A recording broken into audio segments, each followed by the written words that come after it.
This is a good list that I've put together, inspired by a couple of others and my own contribution, and I'd like to share this list with you. First, learning the power of purpose. A person who has purpose in their life, they have something to go for, some meaning. One writer described it, for some people it becomes a magnificent obsession. And for you and I, maybe it doesn't need to be that dramatic as a magnificent obsession. But it has to be something that does something to us, something that pulls us, especially into the future. You know, there are many influences on us. One is the influence of the past. Some people are always pulled back by the past. Some people are always pulled aside by the distractions. But here's what's powerful. If you have a list of high purpose in your life, it pulls you toward the future. And the more powerful the purpose is, the stronger it pulls. And here's the other great advantage if you have purpose for the future. It pulls you through all kinds of challenges and all kinds of difficulties. If you don't have these strong purposes for the future, it's easy to get swallowed by a bad day. It's easy to be almost annihilated by a poor month. And it's easy sometimes to almost disappear beneath the waves of a year that goes backwards if you don't have something to pull you beyond that year. So if you want something to pull you through all kinds of challenges, all kinds of difficulties and things that come at you, you got to have something on out there, beyond today, beyond next week, beyond next month, beyond this year, that pulls you into the future. And the clearer it is, the stronger it pulls. The more dynamic it is, the more it affects your life, your spirit, your heart, your soul. It also creates imagination. It gets your mind working on how to achieve that purpose. And if your mind will work, and if your heart works, and if your spirit works, and if you have good input, like good ideas, I'm telling you, there isn't anything you can't accomplish. So that's one of the great powers that'll make a variable of you, and that is purpose. Here's the next one, self-confidence. Where does self-confidence come from? And this is the best advice I can give you on that. Not neglecting, first of all, the small daily disciplines. Self-confidence really comes from feeling good about yourself. And one of the best ways to feel good about yourself is at the end of the day to know that you poured it on. You did your best. If you conducted a meeting, you did the best you could. If you made a phone call, it was the best phone call you could possibly make. If you wrote a letter, it wasn't a casual letter, it was your best letter. At the end of those kind of days, when you feel good about yourself, self-confidence starts to rise. You know that if you can have this kind of a good day, you can have another one the next day, and those days become the weeks become the months, and the month becomes a powerful year. Self-confidence comes from the lack of neglect. If you will not neglect to do the small daily disciplines, that's where self-confidence comes from. Part of good health is self-confidence. I know I'm going to be healthy. I take the Herbalife products. I eat the apple a day. I walk around the block. I do the jogging on the beach. At the end of the day, when you've really poured it on and you've done all the stuff, self-confidence grows. That self-confidence affects your health. It affects your future. It affects your psyche. So this is true. One of the great powers is self-confidence. Self-confidence means willingness to do whatever it takes to achieve. Some people say, well, I'll do it for a little while and see what happens. You know, I'll try a couple of things. If that doesn't work, I'm out of here. And all of us know that that kind of person doesn't have much of a future. But if you're willing to do whatever it takes, if I have to learn a couple of things, I will learn those things. If I got to learn 5 or 6 things, I'll learn all 6. If I have to take an extra class, I'll take an extra class. If I've got to read the books, I'll read the books. If I have to consult with people who know more than I know, I will do the necessary consulting. Whatever it takes, I will do. That starts to develop unbelievable self-confidence. Self-confidence also comes from the ability to rise above your circumstances. To rise above what happens, the petty little things, the discouraging things that would sink everyone else's ship except yours, that would cause someone else to quit early in the day, but you keep going. That kind of willingness to overcome all circumstances, whether it's the little challenges or the big challenges, if you're willing to do that, I promise you, this kind of power will work for you, and in you, the variable, it'll make a difference. The third on the list I had was enthusiasm. And here's what I wrote about enthusiasm. Enthusiasm that's powerful is mostly enthusiasm that is enthusiasm inside, 90%, 10% outside. We all know what the enthusiasm is like when somebody lets us see their enthusiasm, which is like the 90%, and only 10% of it is inside.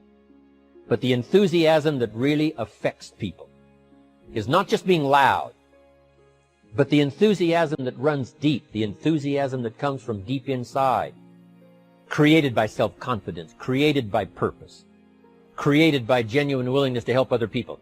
That kind of enthusiasm, knowing that you're going to get the job done, knowing you're going to affect people, knowing you're going to have testimonials flowing in from all kinds of directions. That kind of enthusiasm. A lot of it is quiet. A lot of it is unheard. And the 10% that's heard, it rings a bell.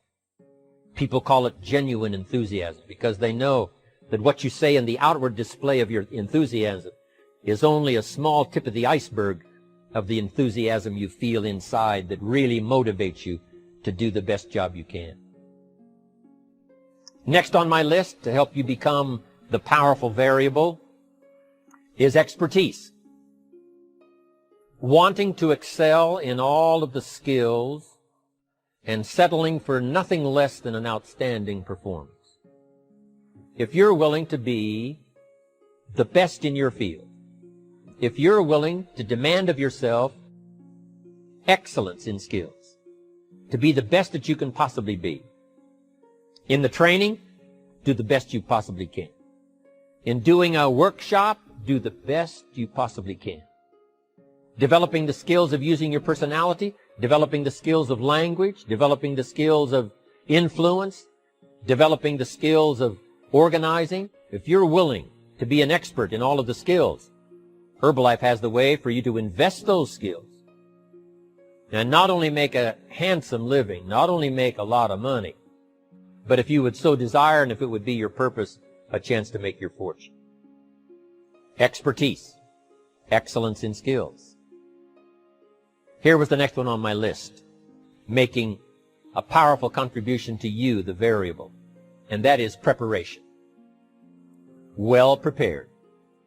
And preparation, of course, involves a whole lot of things. A big share of our life is preparing, getting ready. When we go to the first grade in school, we're just preparing for the second grade. After we've finished 2 grades, the 2 grades prepare us for number 3. Sometimes it seems like a long, excruciating time. And the time will just seem like it'll never come when we can finally have the performance that we really want. But it takes time to prepare. It takes time to get ready. And the decisions you make in the preparation time, those are the decisions that last for a lifetime. Preparing to have a good day. It's that preparing, maybe the night before, maybe the couple of days before the day that you're going to put everything together. The preparation for a meeting means that you've taken it serious. The preparation for doing a workshop means you're serious about the workshop. You want to make the best contribution. That kind of preparation is important. But here's preparation that's very vital, and that is to prepare yourself for success. Life seemingly does not wish to waste success on the unprepared. Life says, why waste a fortune on this person? They're not prepared to do the right things with it. They're not prepared to use it wisely. If a fortune was bestowed upon this unprepared person, it would probably be wasted. The people that could have been touched won't be touched. What could have been done won't be done because this fortune will have been wasted on the unprepared person. So not only look for fortune, not only look for the promise, but prepare yourself. And ask of yourself, what can I do to make myself ready? Because remember, life was designed not to give us what we want, not to give us what we need, but life was designed to give us what we deserve. Every value in life must be paid for, and those that pay are the ones that get it. It says those that give receive. Someone says, I wish to receive, I wish to receive. You don't have to concentrate on receiving. Just become a good giver. It says those that search will find. Someone says, well, I need to find some good ideas to help change my life for the future. Then to find good ideas, that doesn't come because you need them. It comes because you search for them. If you want good ideas, you got to go after them. You got to go to the class, you got to go to the workshop, you got to go to the training, go to the book, right? You got to go to the journal, right? Go where good ideas are being taught. Go searching, go looking, because good ideas are not going to be wasted on those that are not seeking, searching, well prepared. So, prepare yourself to be ready for fortune when it comes, to be ready for challenge when it comes, to be ready for opportunity when it comes. Opportunity comes along and passes by the person that is not well prepared. I want to prepare myself this year for next year. Yes, I wish to be effective this year, but I'm also thinking of ways, how could I be better? How could my ideas be more powerful? How could they be sharper, more clear? How could I reach some people next year that I perhaps can't reach this year? I haven't reached deep enough into my own soul to affect some people. Some people just pass by and say, hey, what a good speech. But how could I make it stronger than that, deeper than that, more powerful than that? I cannot be as powerful as I could be next year. You know, you can't go to the 10th grade in the 5th grade. You just got to go through the grades. But the more you are prepared, when the 10th grade finally comes, now you can cash in and get 2 times, 3 times, 5 times more value from it by being prepared. I want to do my best this year for Herbalife, but I also want to get ready for next year, 1999. And then when the year 2000 comes at the turn of the century, I want to be well equipped by language, by instinct, by temperament, by personality, by influence, to really be valuable the year 2000, 2001, 2, 3, 4, 5. That's my goal. I'm sure it's your goal. Now here's the next one. There's great power in self-reliance. Self-reliance means you simply look mostly to yourself. It would be nice if someone just gave you this, gave you this, gave you this. It would be nice if everyone did their job exactly as they're supposed to do it. But here's what you've got to do. Primarily rely on yourself. Primarily say, I'm the person responsible. And I will learn the necessary skills so that I can help people learn their skills. If I need lots of people to do certain things to build my organization, that is what I must have. But I've got to be the final backstop. I've got to be the final one that people can rely on. So that if this is missed and this is missed, I can catch up. I can fill the gap. I can do the job. We have to do it when we conduct meetings. We have to do it when we conduct training. We have to do it when we're in a class of just a few. What someone might have missed, we're there to fill in. Self-reliance. Primarily, we're learning to count on yourself. So that you can do this. Never complain and never explain. Here's the next key power, and that's image. There's many parts to image. The image that others see you as. The image you have with other people. And it's very important how other people see you. If they don't see you as a leader, chances are they won't pay attention. If they don't see you as being in control, chances are they won't have the trust. If they don't see you as knowing where you're going, what you want to accomplish, they probably won't follow. But if people can see you, if you have the image of someone that's in charge, in control of your life, your future, your destiny, in control of the situation, if they see that, that kind of image is powerful. It helps to win the day. It attracts other people. People want to be around people that are in control, that are powerful, but they know how to use their power. Influential, but they know how to use their influence. That kind of image is important. But here's a very important image, and that is your image of yourself. self.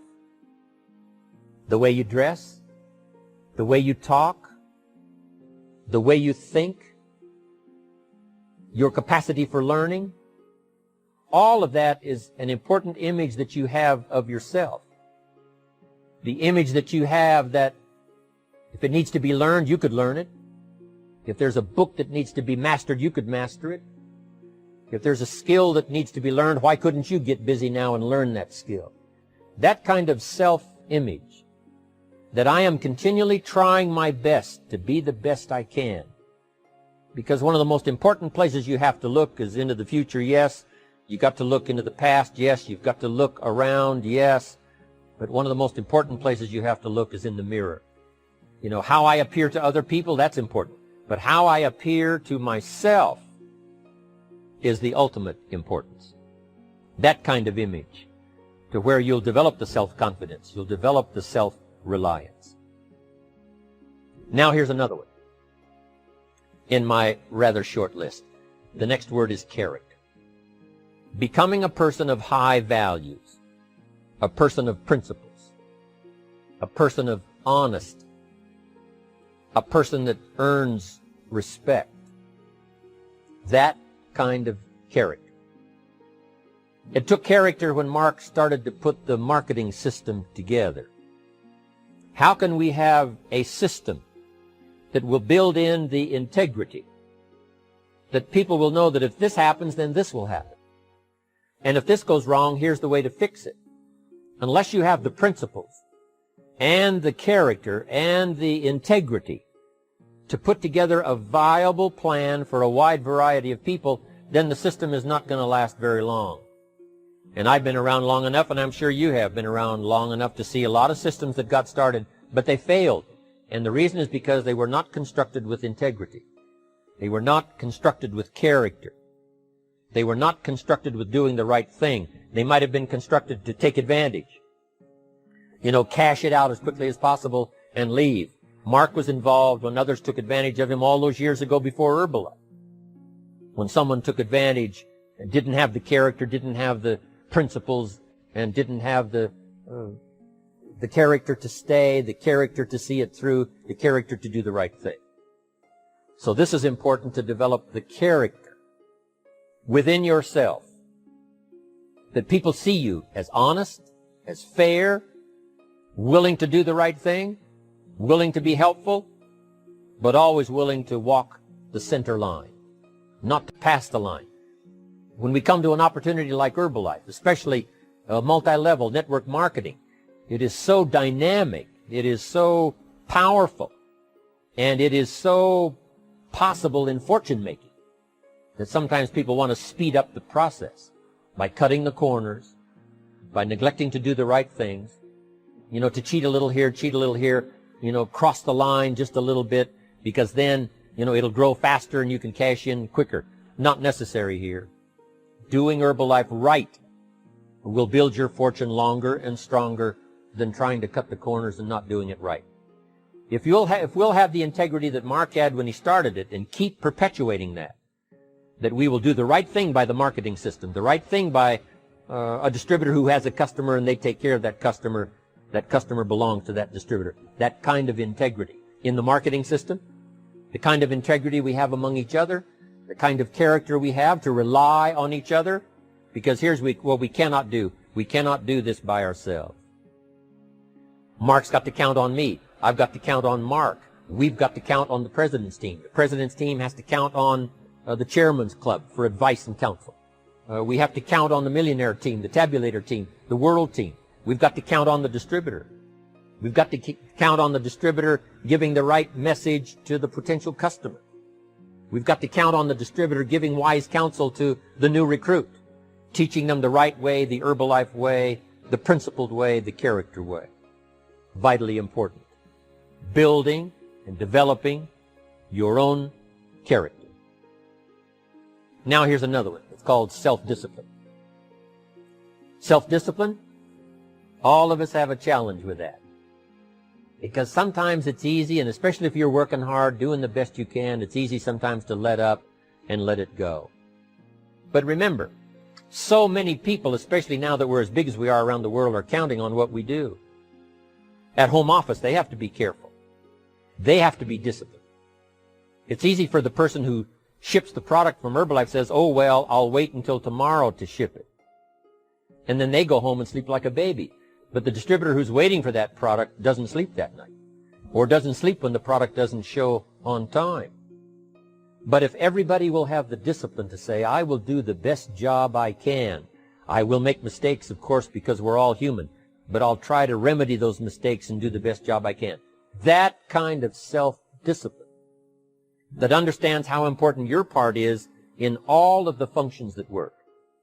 Coming to work on the set here, HBN, there's so many people that play a part. And each one of the parts that are played is necessary to put on the broadcast, make it viable, make it real, make it powerful. Any couple of them missing, and it would be a disaster. But all of it put together, and it works like a charm. Each person developing the self-discipline to do their part, do their job. Here's one more, and that is the power of extraordinary performance and demanding of yourself excellent results. This is so important. If you want to live extraordinary, you must do extraordinary. If you want an extraordinary income, you must do extraordinary things. If you want an extraordinary fortune, you must go with the demands of what it takes to have that fortune. Mark has made such a fortune, it's almost beyond comprehension what the numbers really are. But guess what he has the satisfaction of knowing? He earned it all. If he'd have been lax in the performance, Herbalife would not be here these 18 years later. Herbalife would have been a footnote in multi-level history. But because he performed year after year, the 3rd year and the 5th year, and the 7th year and the 10th year, and the 12th year and the 15th year, and now performing well in the 18th year, I'm telling you, that's what makes it such a viable fortune for Mark personally, of course, because he did the job. If we would ask of ourselves that kind of performance, and you've got to ask it of yourself. You know, I can't ask it of you. I would try to inspire you. I would try my best to share with you what it might taste like, what it's like to finally make your fortune. It happened for me. But here's what you must do. You must demand it of yourself. Society does not demand that you not have a heart attack. But if you want to escape having a heart attack, you must demand it of yourself. Society doesn't demand that you take Herbalife and improve your health. You have to demand it of yourself. Society doesn't demand that you jog around the block every morning. But if you want good health, you must demand it of yourself. Society doesn't demand that you read a couple of books a week and improve your intelligence and your knowledge. That you must demand of yourself. Society does not demand that you build a financial wall around your family nothing can get through. That's not a demand of society. But you must demand it, if you wish it, you must demand it of yourself. Society doesn't demand that you learn a list of 10 skills.